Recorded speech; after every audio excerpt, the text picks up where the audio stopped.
What's going on, everybody? It's your boy Petey Pete's, and this is my boy Matt in the house right now. What's up, everyone? So we got, if you can't see right below him, you got Ruby. She's an Irish setter. She does not want to be on camera right now, but she is here right now. And let me move this real quick so I can see. Ruby's gonna lay down. Yeah, Ruby's gonna stay laying down. All right, Matt, my boy, my buddy. We've known each other for some time now. So, real quick, Since middle school. Middle school. Yeah, I wasn't gonna say cross country. I wasn't gonna say all that, but yeah, cross country, track and field. I mean, we've been in some time. We've known each other for some time, and I wanted to bring you on because you got a lot of stuff that's going on with you. So you've been in the military. You're a devil dog. Right? Hoorah, Marines. He might have a couple outbursts, a couple of Marine, some Marine outbursts. They still throw me off to this day, bro. Even when you say it, I go like, "What did you just say?" Hoorah! Yeah. So, for the microphone, we had to put the microphone here because we can both get pretty loud. After that, after you retired, got out of the Marines, you ended up going into geology. Hydro specialty is your specialty in geology. So you're a hydrogeologist. That's correct. Which is very interesting. We talk about this stuff all the time. Just keep in mind, we do talk like on a regular basis. Anytime there's something going on with the weather, Matt's on the phone calling me. Matt, are you ready for this flood? Yes. Okay, what's going on? So it's starting tomorrow night. We're gonna get flooded. So the forecasters say. So, okay. Remember a couple months back, you called me because you said, Petey, there's a river in the sky. Do you remember that? Yeah, a Mississippi River worth of water in the sky, dropping, just releasing all of its water. These are the calls that I get from Matt. On top of the politics, we're not getting to politics today, but on top of the politics, the phone calls I get from Matt are always like just. It's intense. Let's just say it's intense. My parents almost canceled their camping trip. My parents almost canceled their camping trip because Matt called me and he goes, the volcano is gonna erupt, right? The volcano. My parents are gonna go camping in an area where the volcano. It's obvious. We know that there's volcanic activity there because there's water and there's hot springs that come up. There's natural springs that come up. There's places where you can't even go into the water because it's so hot. We know that. So Matt doesn't tell me. He tells me it's imminent. It's going to happen. It's going to explode. The volcano you live in California where you live. You are in, I think it was like kill territory. Like it was like imminent death. Like there was no way you were going to survive. And I called my parents and I told them. I was like, it's gonna blow. Like, I don't know if you guys probably canceled your camping trip. My parents got really worried, and I called you back, and I was like, Matt, wait, when is this gonna happen? Oh, we're like talking about thousands of years. Matt, please. Now I know though. Now I know. Okay, this is not happening right now. Whatever you're telling me is probably not happening right now, but. The intensity is there. That's how the phone calls go. I've learned to okay, hold on. Let's weed this out. But yeah, I remember. You remember that one? I do. Yeah. You told me. I told my family. I called you back and you said, no, tell them not to cancel. They were good. It's like 1,000 years from now. Yeah. But the reality is, we are in a certain, what is it, like a certain zone? Yeah. Like it's tiers, right? Mm-hmm. Yeah, you have a super volcano that from Independence to Lone Pine, Bishop. The name of that super volcano, I forget the name of it. But yes, Los Angeles has an emergency action plan in case that thing wakes up. Jeez. It's like a pimple, right? It's just like... Oh, no, this is not your standard volcano. This is a super volcano. Yes. Like 40-mile long caldera. That's the one that's in Bishop. Yes. That's the one. And north of that is the Mammoth volcanic system. Yeah. And that it's asleep. It's not extinct, but it's definitely breathing, and that's why you have all those hot springs activity out there. Yeah. No, that's why. Oh, it's Chris. Yeah. No, I know this is. But we are in kill zone from the one that's out there in Bishop. Yes. Because it's super. We're thinking Ice Age, right? We're thinking Ice Age on this. Like this is gonna be a next Ice Age if it pops, if it erupts. No, it's not going to usher in an ice age. No. No.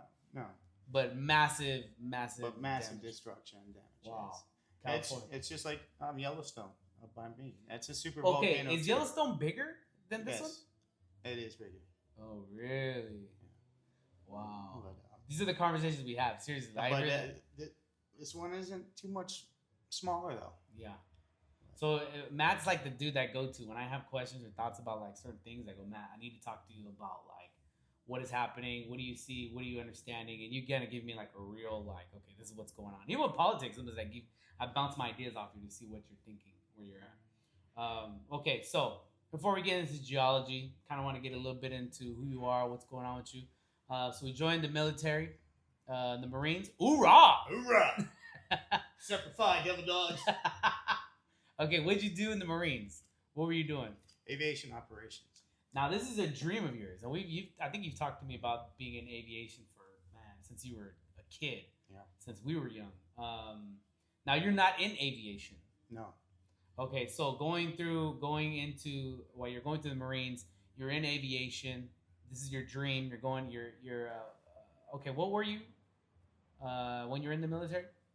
What were you doing in aviation? Aviation operations. Aviation operations. Yeah, Overseeing all the planes coming and going.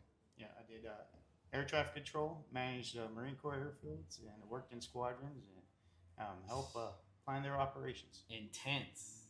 A lot of work, a lot of planning going on constantly. What do the planes come in, like every 5, 10, 15 minutes? Oh, sooner than that. Sooner than that? Yeah. Really? Because when I pass LAX, I don't know if they call it like a path or like a street, but you can see like 5, 10, 15 in the distance, 15, 20 miles out. Yeah. That's crazy. Every minute? They're coming in every minute? The planes. Sometimes, yeah. Sometimes the operations tempo picks up where the traffic pattern's that busy. The Corona Airport, is that a real busy airport? I'm not familiar with Corona. I think it was Corona. We had a buddy from our school that died, remember? Guzman. He died in an aviation accident. They hit and then over a dealership, car dealership. I want to say it was Corona. I remember that. What? Do you remember which one that was? Which airport? Yeah, I thought it was Corona Airport. It was, right? Yeah. Okay, so we're on topic, but a little off topic. Because they said it's real congested. It's a real congested airport. Yeah. Now, what does that mean? How is it that somebody? This is Southern California. You got LAX, you have Ontario, you have Long Beach, you have Santa Ana, and then you have all these smaller private general aviation airports like Hawthorne and Corona and Upland. So this airspace is very busy airspace. So it requires a lot of control and deconfliction. When you were going through your training, you told me that there was a mountain. You have somebody with you, but you're learning how to air a pilot, right? You're learning how to manage a pilot. I'm not sure the wording on it. And there was a mountain within a mile. I think it was like a mile. And your instructor got I don't know if we talk about this or no. He got super scared. He got really scared because when you're in a car, you're going 45, 65, 75 tops. And when you're in a plane, you're like 200 plus. Yeah. And he sees the plane, he sees the mountain, and he's like, he freaked out, right? Yeah. Maybe I should. It's on a Huey helicopter. Okay. You were manning the helicopter? No, I was on on board as a passenger. Oh. And the flight surgeon for the squadron, the doctor for the unit, got to come on the flight as well. And he was offered the opportunity to sit in the co-pilot seat and take control of the helicopter. Whoa. And he was allowed to fly, and we were approaching a mountain, and we were getting pretty damn close. And he turns to the pilot in charge, and it's like, should I pull up? He's like, it's always a good idea to miss the mountain. Oh my goodness. Yeah. But yeah, there were times where I got to take controls. I'm not a pilot, but I was offered the opportunity to sit in the co-pilot seat of C-130s. Wow. And fly over Iraq under the supervision of the pilot in charge. And I've also got to fly the C-130 on good deal flights across the Pacific Ocean on the way to the Marshall Islands. Wow. You've seen some stuff, been around some stuff, seen some stuff. Definitely, and I have those pictures to memorialize those opportunities. But yeah, when we were flying over Iraq, when I had that opportunity, we were trying to climb above a thunder cell, and we could not get the C-130 high enough. The damn thunderhead was just very towering. Wow. And we were headed down to Kuwait at the time, and we had to skirt the Iraq and Iranian border. And I remember being intercepted by Iranian F-14s, and we'd had to have the Air Force come up and provide us escort, because that was the only way around that storm. The lightning coming off of that thunderhead was so intense. I still remember that to this day. The lightning just flashing out of that thunderhead. Jeez. So we had to make our way around it, and we had to skirt Iraq and Iranian border. That must be terrifying. Yeah. Seeing something that massive. Yeah. And then you're flying, and you have your headsets on, and they have like the weapon radars. They tell you if you're the threats and stuff. So yeah, there were times where it's saying like SA7, SA2, bank left, bank right, and because some terrorist down there is firing surface-to-air missiles at your plane, and you're literally having to dodge those while trying to navigate through the storm. And drop, shaft, and flare. Wow, that's intense, bro. That's intense. I'm as you're talking about the thunder that you're seeing. I was reminded, we're going through the book of Exodus. We do the Bible. We do Bible study as well, and where Moses says, "Everybody come to the mountain," and then God is going to reveal Himself, and He comes in a thunderous cloud and an earthquake, and like it's just all this noise, and people were terrified. Yeah. People were terrified to the point where they said, "Moses, we don't want to talk to God anymore. You talk to God." That's what I can't visualize. Moses came down that mountain, a changed man. Changed man. His face was aged. Yep. Changed man. That's what I pictured when you're telling me that. Like, I can't imagine witnessing that, and not just witnessing it, but seeing that, like flying through that. That's crazy. So, how common is it then for people to actually fly into, like, when you're in a cloud like that? People to like actually hit mountains and like crash land. Is that common? You do not want to fly into the thunder cells unless you absolutely have to. If you can avoid it, you avoid it. Otherwise, it's going to get pretty hairy. What's the visibility? It's IFR conditions. You're flying off your instruments. There is no visibility. It's yeah. And yeah, we did lose a C-130 in Afghanistan. It ran into the mountainside. Have you read into the Kobe's helicopter accident? I know of it. I don't know the details behind it. Oh, okay. Because I've wondering what your thoughts were on that. Okay, so that's aviation's your thing. So you weren't actually a pilot then. You didn't actually pilot. You were just a co-pilot. Yeah, did you get? Well, your that's not my. It was a good deal. The officers were hooking me up with this opportunity. It was a good deal. They gave me the opportunity to take control of this aircraft under their supervision. All right. It was a good deal, man. Like, you're not gonna take up on this deal. But I'm not a pilot. But you wanted to be a pilot, right? Yes, that is my dream, though. Is that something license in? We're still gonna pursue? Yes, once I finish my master's. Let's do that together, bro. I feel like I want to do that too. Come up to Montana. Wide open skies. Not this freaking 605 freeway in the sky. There's a river, a Mississippi River, in the sky. Okay, so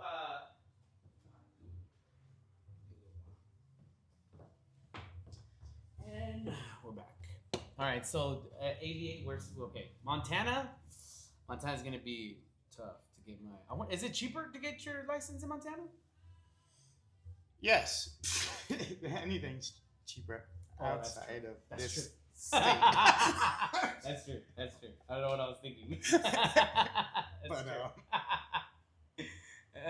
Yeah. You're absolutely right. Okay, so you're going into you're in aviation.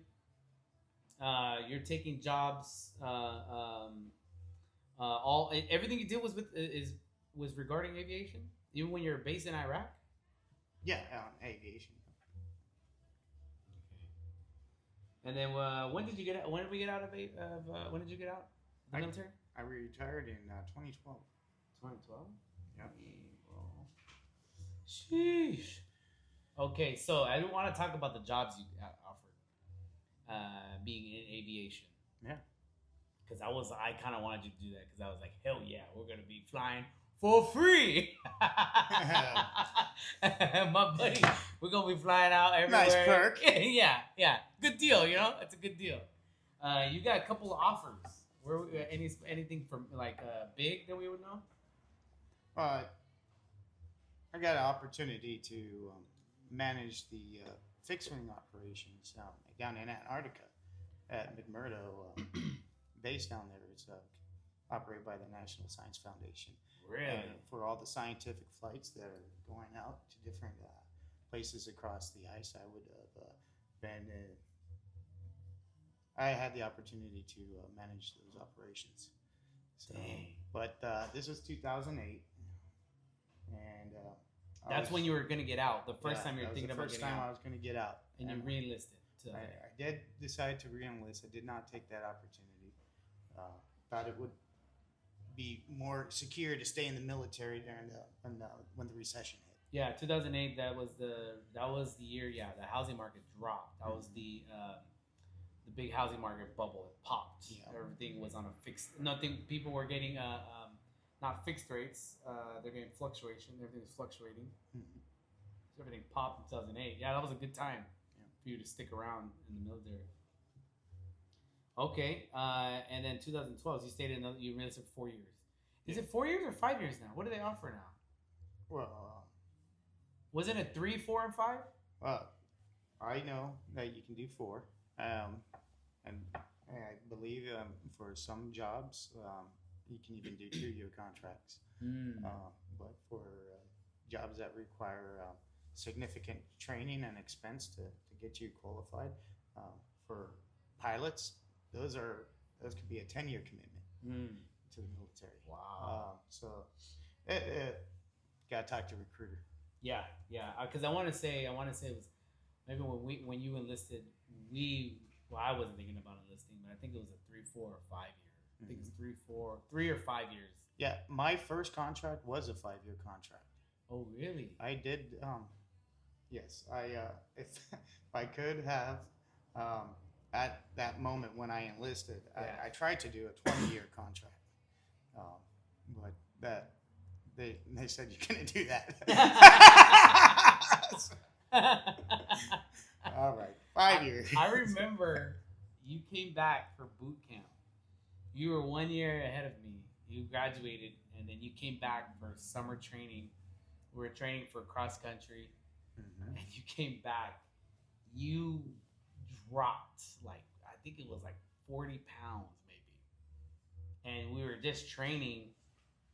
And you used to be kind of in the middle of the pack. I remember in practices and everything. And you came back, and you were right there with us. We're like, what in the world? What happened? Like, Matt is like on another, like, you were a total different person when you came back. You were right there with us. Like, the main pack, the main pack that was in front, that was running together. It was like 4 of us. Yep. And you were right there with us. And that never happened. Yep. Not during regular, like, training or anything. And that was when you came back from boot camp. Now, I just had that flashback. I remember that. Yeah, you were slim, bro. You were slim. One day I'll get back there. Oh yeah. Okay, so 2012. Anything? Iraq. How was Iraq? What was Iraq like? Intense. It was intense, yeah. Yeah, intense. I remember you came back and you were different.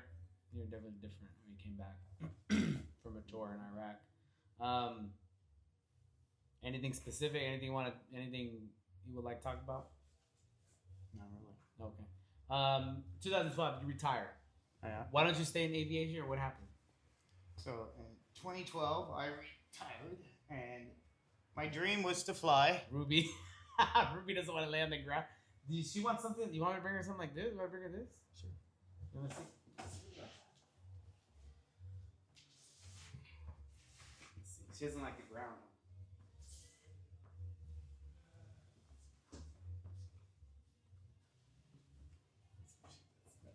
She likes that better. Give her some more grip. Yeah. She doesn't like the tires. There you go, Missy. I know it's slippery, huh? All right. Lay down. There you go. Trying to get Ruby to settle. She doesn't like the floor tile. I probably need to put some here anyway.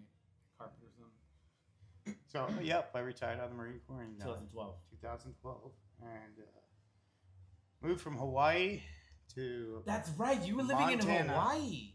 That's right. And That's right. pretty awesome. I was about to setup in ask you, Hawaii. where were you based? Good deal? It was a good deal? It was a good deal. Wow. Was a good deal. Hoorah. Hoorah. I cannot complain about my accommodations. Really? Right. I forgot that you were based in Hawaii in your last, like, when you retired. That's so crazy. So you retired. Now, aviation was something you wanted to stay in when you got out? Because you went into geology. Yes, my dream was to fly, but due to my injuries, and to the military, disabilities,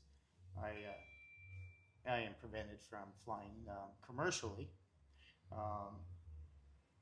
and I might not even be able to get a private pilot's license. I will have to go the sport pilot's license, which is even a lower tier, but it'll keep it as a dream instead of getting bored of being maybe being like a bus driver in the sky, but actually having fun with it and keeping it as a joy. So let me ask you this: back to when you enlisted back in the early 2000s. If you could talk to Matt yourself back then, would you tell yourself to enlist, or would you tell yourself not to enlist?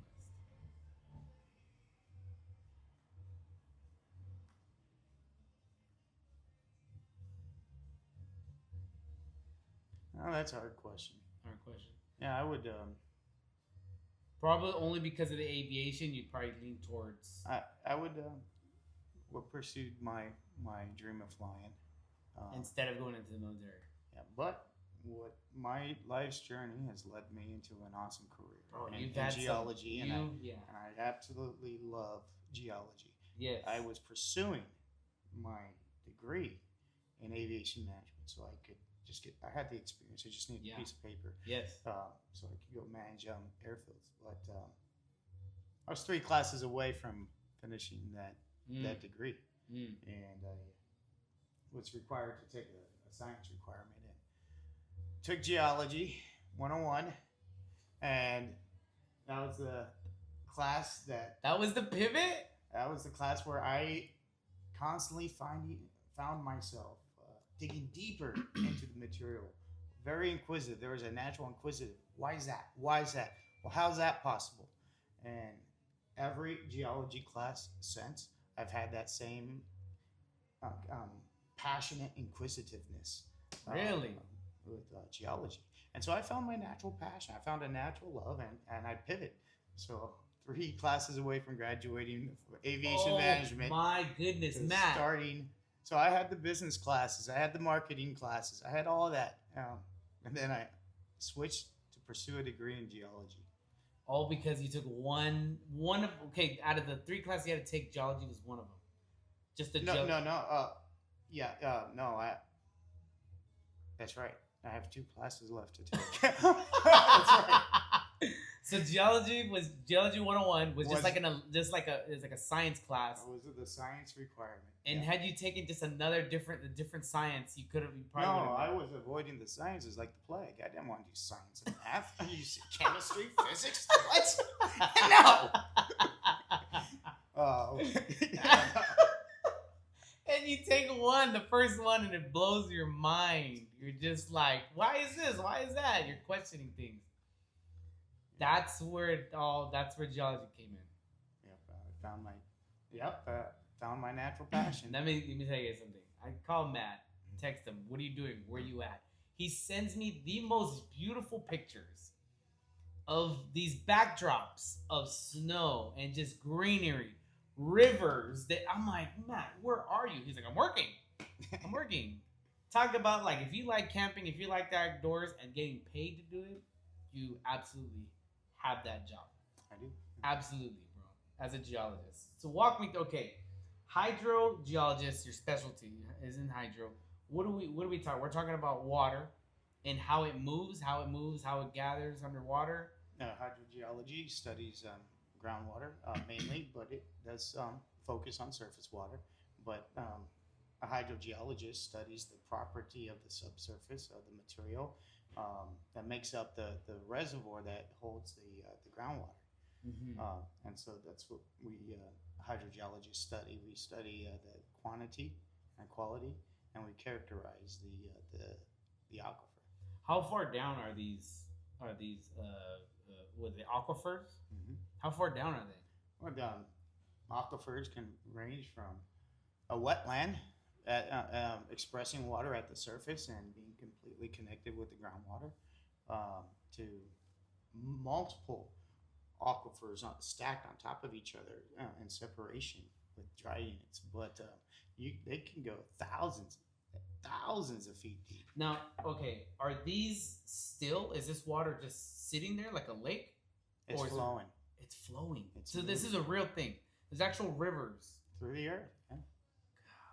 Yeah. Yep. So the material of the aquifer could be from clay size, which is a very, very fine particle, to cobble size to boulders. Mm-hmm. And so you have all different ranges of porosity and permeability for that water to flow through. And so some aquifers are a lot more productive than other aquifers. Productive meaning what? They're moving more water. They're filtering water. Yeah, the water's moving faster. It can pump a lot more. Really? For our needs. Let me ask you this. You've seen those people who have the sticks together like this. Yeah. Is there any truth behind that?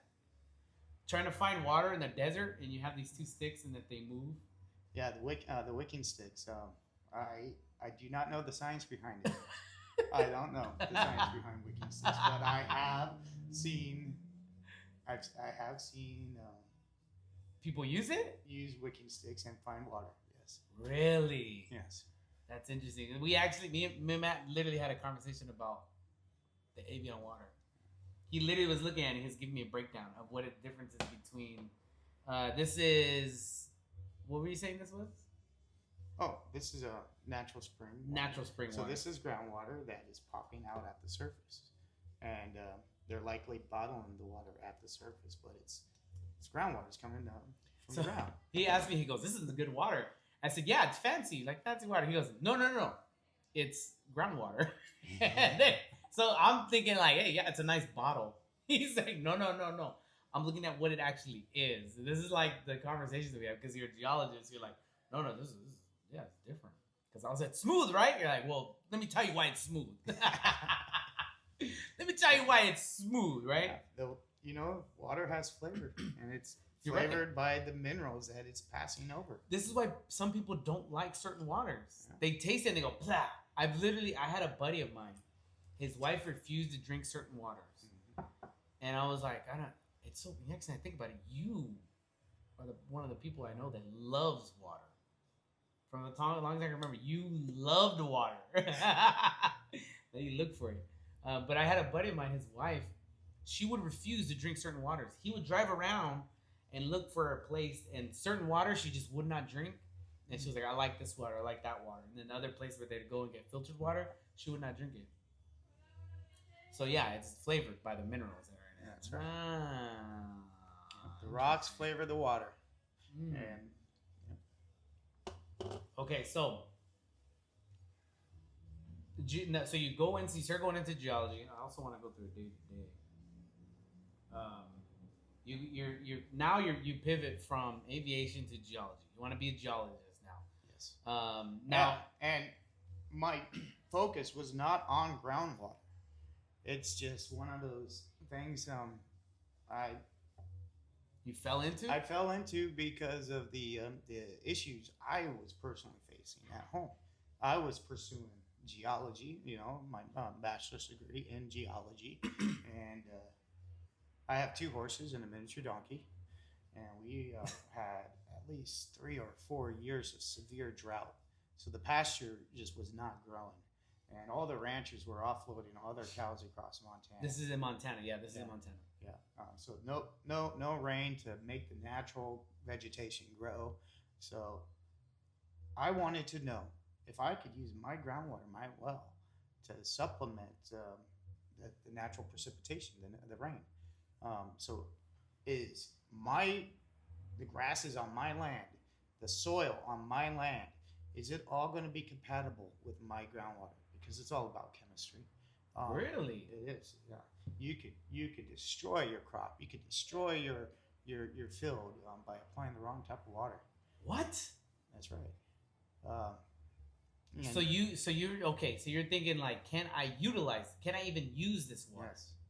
I can use it for my drinking and Yeah. bathing and cooking purposes, but that does not mean I can use it to water crops with. Wow. Because so if there's for example I believe it's chloride, but if the water is very salty, very salty water, and you're applying that crop could be surrounded by water, but what's actually happening is that water is being pulled out of the crop. It's being dehydrated by all the salts and the surrounding ambient water. So the water quality matters. If you have too much sodium and the wrong kind of soil, you could cause all the very fine clay particles to disperse all across your field, plugging in all the permeability infiltration holes that you want that water to infiltrate to get to the root zone. But instead, you've created a concrete pad out there because the water quality of the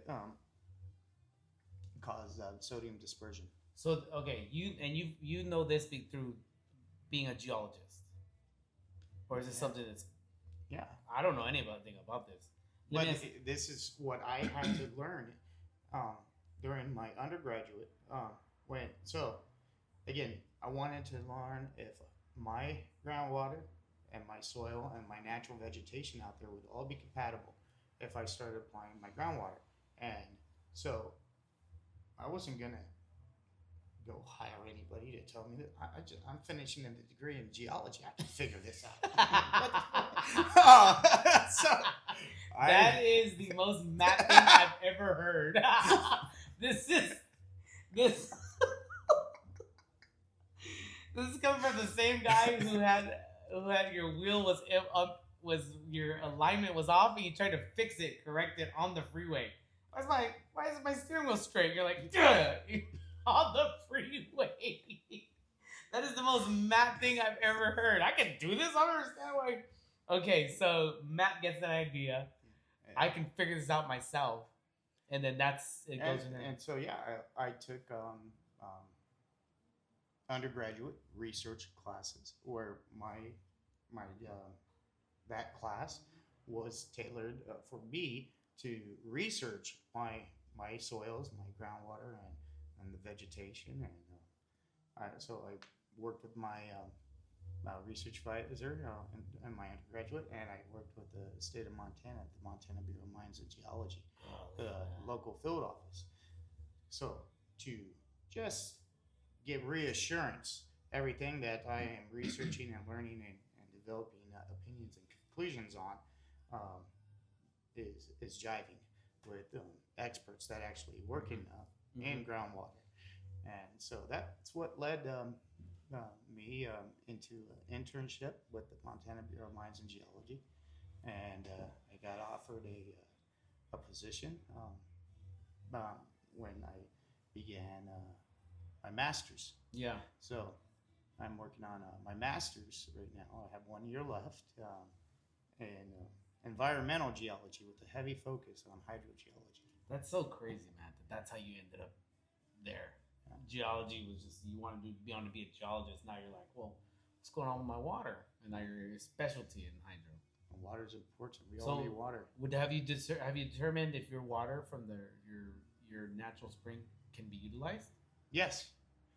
So and with very special care, because my groundwater is very hazardous for irrigation use because it is very salty. And so you can't use it.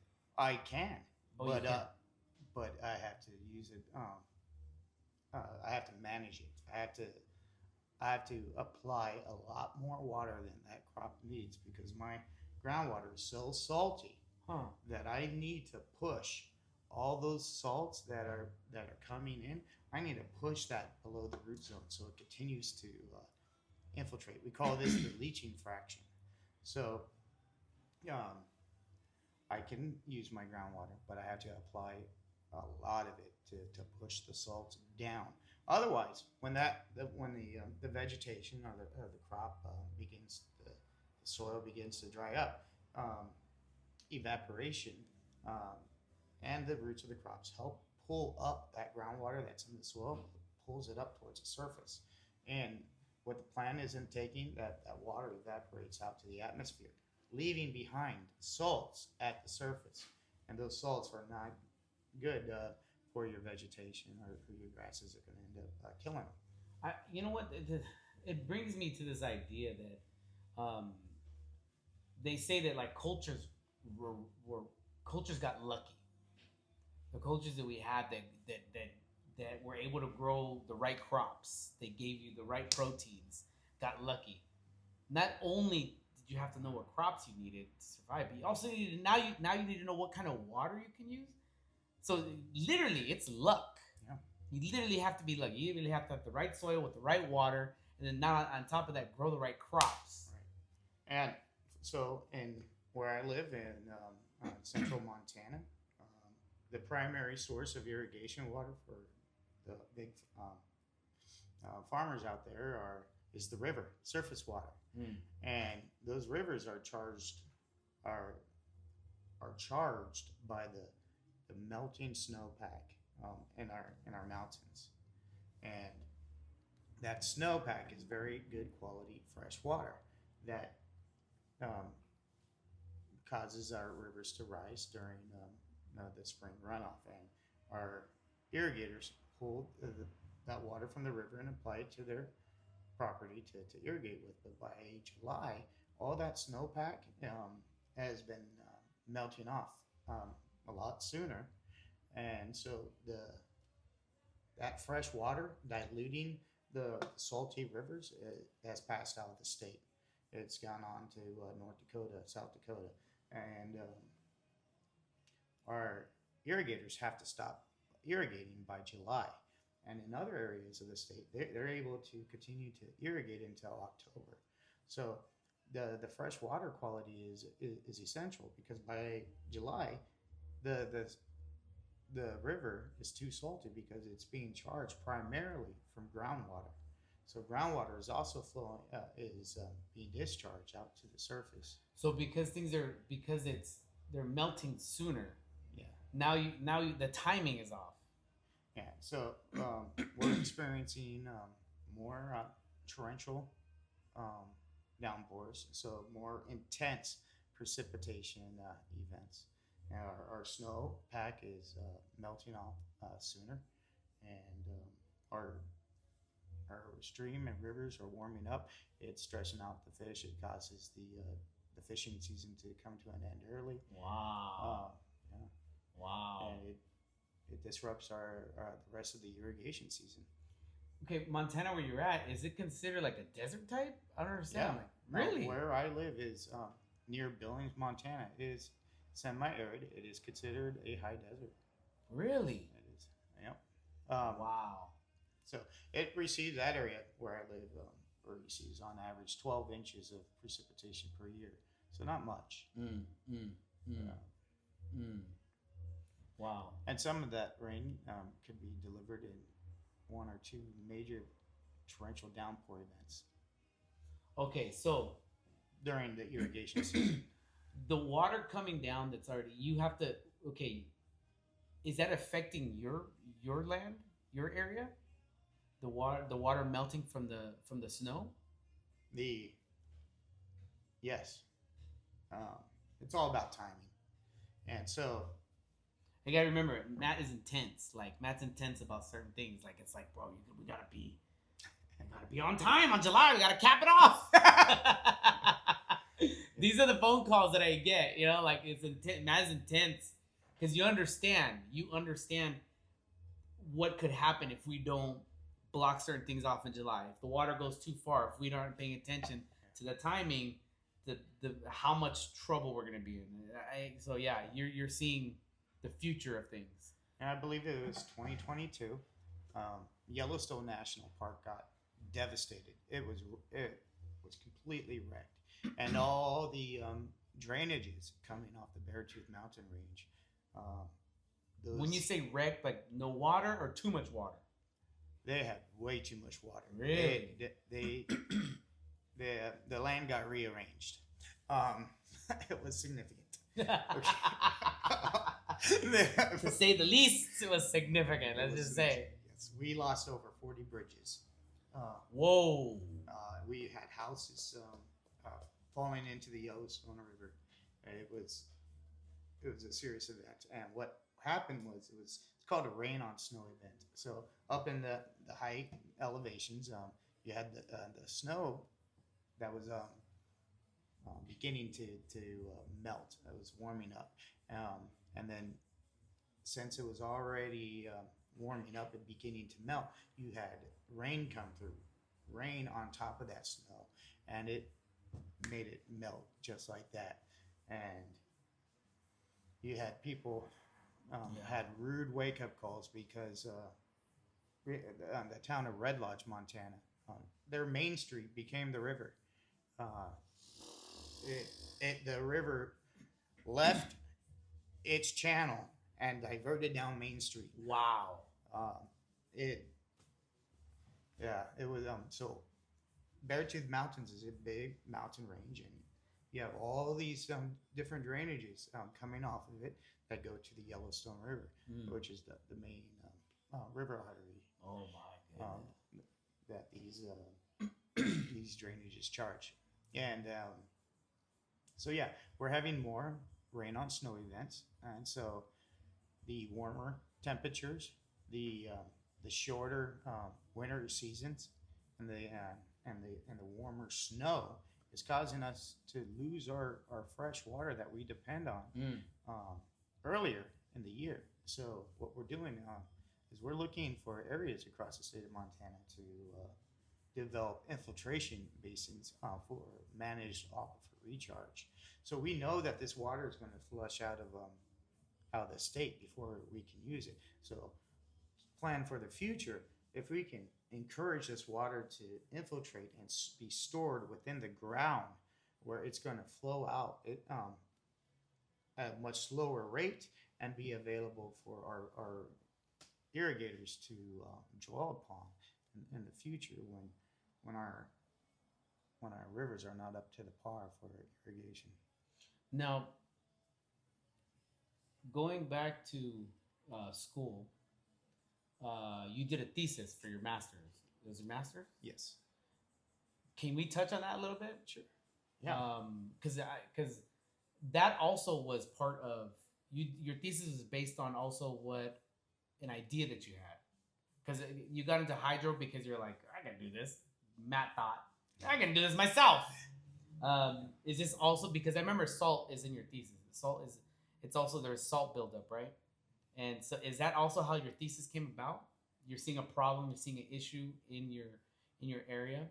Yes, this North Willow Creek was the focus of my research for my master's, and this creek is in my county, and it flows, it flows into the Muscle Shell River. The Muscle Shell River is one of the primary source waters for irrigation through central Montana, and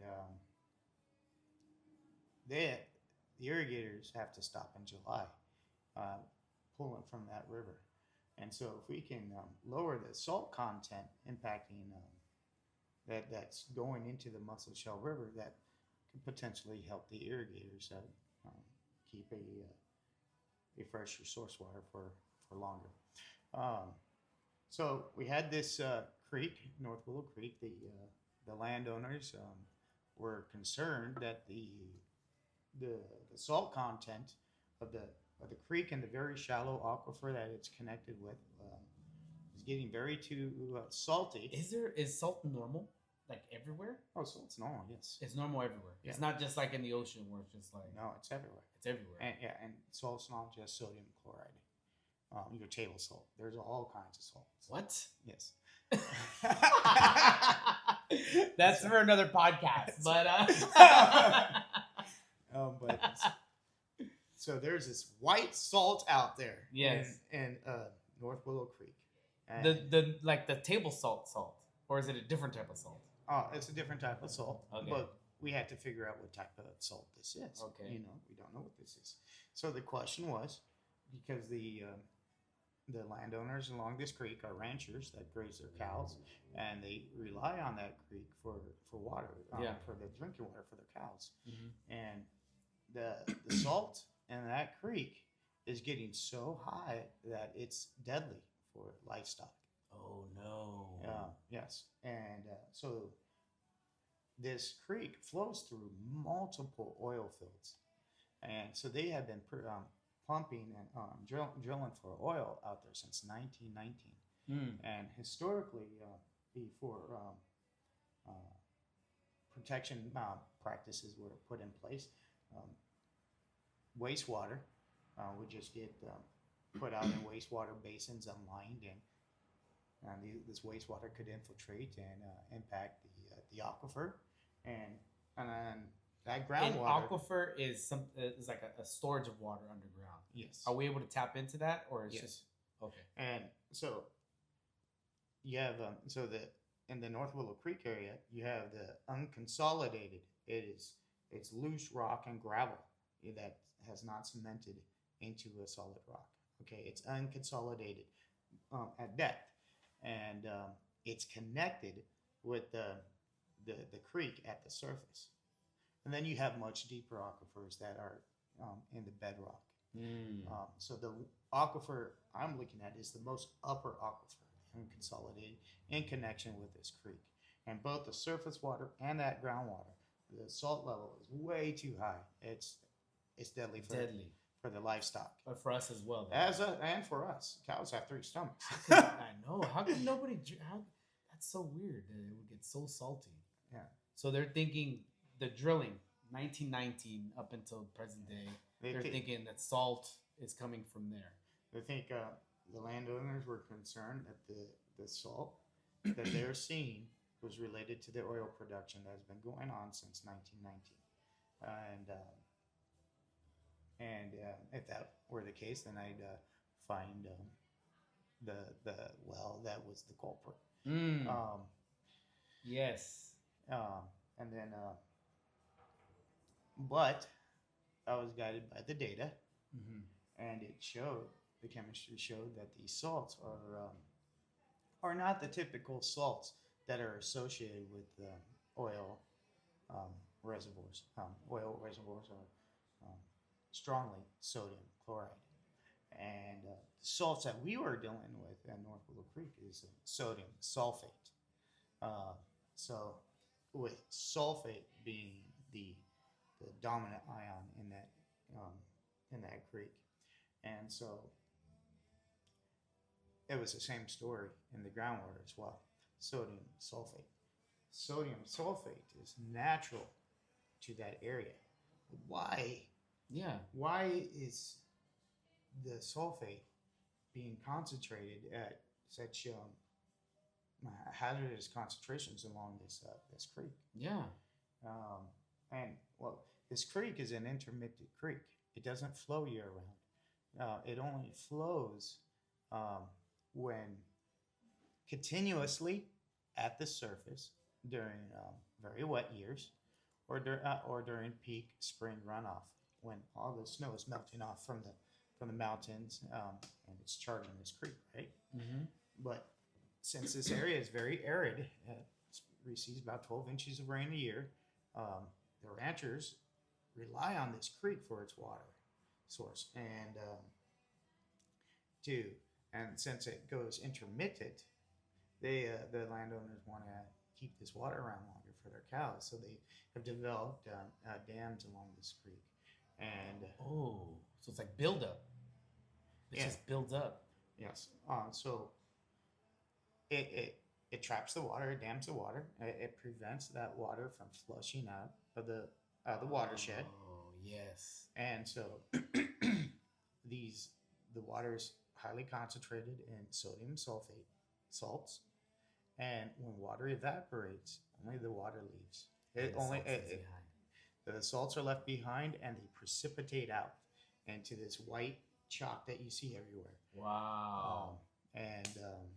So by installing dams, it prevents the natural flushing of the system. So year after year, the salts just keep accumulating.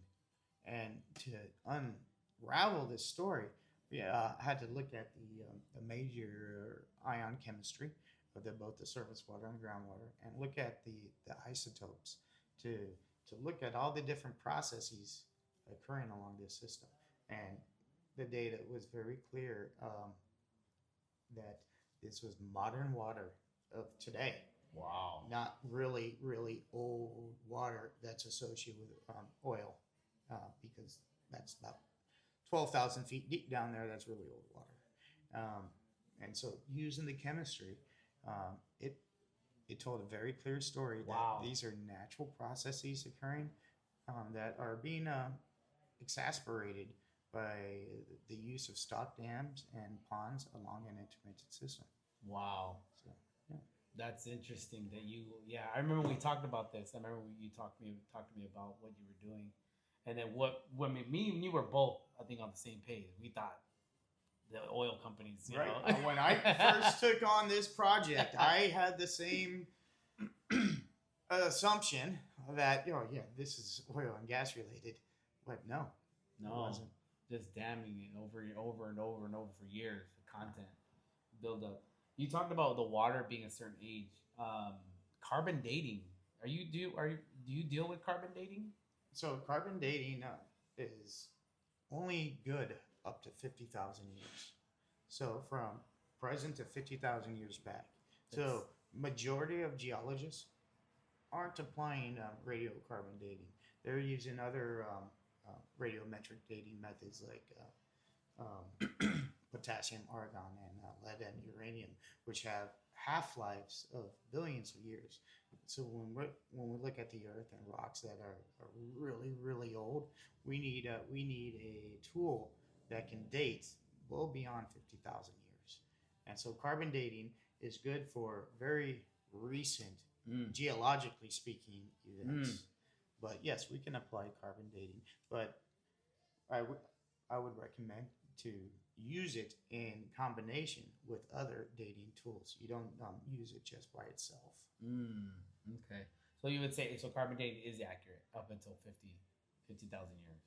With not by itself. By itself with other tools. With other tools. Because Gotcha. you need all these correlations, all these different multiple lines of evidence to corroborate to point to the same thing. No, we talked about rare minerals. I think you've been on the hunt for rare minerals recently. Yes. And that's been something that I wanted to talk about. What are rare minerals? Why are we searching for them?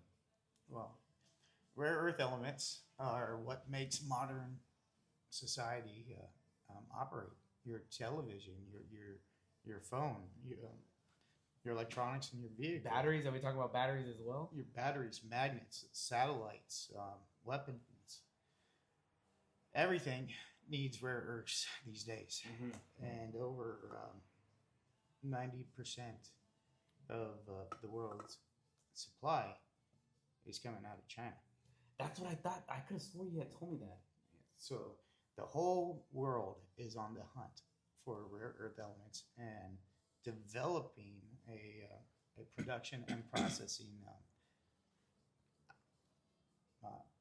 economy of rare earths outside of China. And it's a national security issue. We need those for all of our technology. Yeah. So it's good to develop other supply sources. Have you been able to pinpoint anything, find anything that you've been able to find a specific? Yeah, well, so the last couple of years, I have been traveling the state of Montana. Jealous, bro. Super jealous. I've seen the location. You've been on location, bro. Yes. They're beautiful, beautiful places. We are called the Treasure State. Yes, beautiful places. I'm like, this does not look like Montana, but yeah. Every now and then I get a couple pictures here and there. I'm like, oh, I'm here at work in LA. Concrete City. There's no. If you see a plot of land, you're like, what the heck? Like, if it's not developed, you're like, what's going on here? How come nothing's built on there? You know, it's so you have it's miles of just greenery, open range. Yeah. So the past couple of years, you've been on a hunt. Yeah. So I've been traveling the state looking for coal seams. So looking for coal to go sample. Coal seams is like a seam. It's just like literally just like a. It's a coal rock. So coal is found in sedimentary environment. Sedimentary rock is made of all this loose sediment around here that undergoes the digenesis when it compacts and cements and forms rock, and it forms sandstone. And then other areas like swamps environments will develop coals. Other areas develop gas and oil. But in areas in sedimentary environments and like in the sandstones, you'll find coal beds of various thicknesses that are part of that rock sequence. Okay, these are continuous bodies that you can trace throughout this geologic formation. Wow. And so I've been going up to these rock faces. I've been sampling above the coal, the rock above the coal. You and Ruby? Me and Ruby. My sidekick. You and Ruby. If we grab samples of the top, the middle, and the bottom of the coal, and the rock at the bottom of the coal, and we send these samples out to the lab, and I'll let them tell us what's in it. We're looking for rare earths within my team specifically. You have to tell them what you're looking for. You can't. You don't just get like a list of what's in it. That yes, when we send our samples to the lab, we're doing specific analyses for them to tell us all the rare earths that are in it. Gotcha. So, Aqua Regina is the process. But yeah, so my team was focused on the coals. Other teams within my agency are looking at hard rock and other type of geologic environments. My specific focus was on coal. So what's unique about coal is that the coal burning power plants, they produce ash from burning the coal. And the ash has been found to be highly concentrated in rare earths, so making coal ash valuable. Really? Because yes, so the rare earths didn't burn off; they concentrated in the ash, and that makes that ash very valuable. So rare earths are found everywhere, but in economical concentrations, they're very rare. Wow. And so, if we can find coal already with great concentrations of rare earths, and if that's burned, that ash is going to be even 10 times more valuable. So